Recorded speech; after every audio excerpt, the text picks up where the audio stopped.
तर good day traders, myself Mayuresh आणि मी एक बीटीसीचे अनालिसिस सांगणार आहे. ते मला बीटीसी बुलिश का वाटायला लागलाय, कोणता पॅटर्न तयार झालाय, तिची सायकोलॉजी काय आहे, तिचं टार्गेट कसं घेतात, त्याचं एसएल कसं लावतात आणि मला का वाटायला की बीटीसी बुलिश आहे, हे सगळं या व्हिडिओमध्ये सांगणार आहे मी. हा विकलीचा चार्ट आहे बीटीसीचा आणि यामध्ये एक पॅटर्न तयार झालाय, एकदम बॉटमला पॅटर्न तयार झालाय. तो एक ट्रेंड रिव्हर्सल पॅटर्न आहे. त्याचं नाव काय आहे? Bullish engulfing. काय नाव आहे?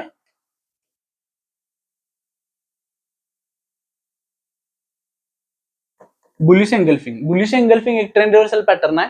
तो डाऊन ट्रेंडला अप ट्रेंड मध्ये कन्वर्ट करू शकतो. एकदम बॉटमला तयार झालाय आणि ही जी सायकोलॉजी सांगतो म्हणजे कसा स्ट्रक्चर आहे.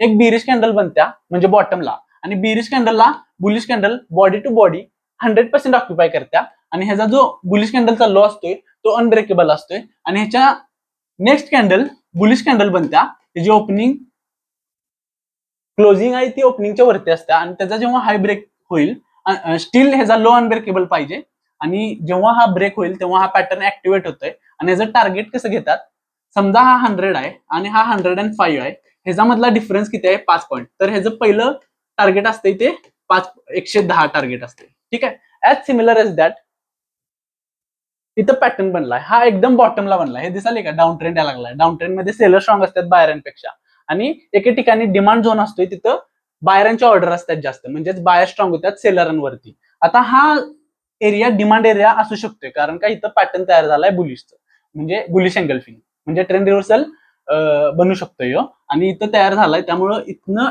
जे जाऊ शकतोय बीटीसी, तो कुठपर्यंत जाऊ शकतोय?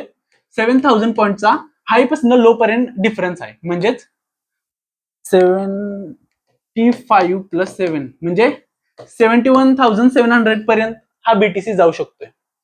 71,700 पर्यंत बीटीसी जाऊ शकतोय असं मला बुलिश वाटायला लागलाय. मी अनेकदा डिस्क्लेमर देतो की मी बाईंग सेलिंग काय सांगत नाही, मी फक्त माझं चार्ट वरती जे झालंय प्राइस ऍक्शन ते मी फक्त सांगायला लागलोय. ठीक आहे. आणि हे असं का होतंय, तिची सायकोलॉजी काय आहे ते मी सगळं सांगितलं या व्हिडिओमध्ये. एंट्री एक्झिट आणि याचा एसएल काय असतोय, ह्याच्या लोचा एसएल असतो याचा. ठीक आहे. जो लोवेस्ट लो असतोय बुलिश कॅन्डलचा तो लो एसएल असतोय. एवढंच आहे या व्हिडिओमध्ये.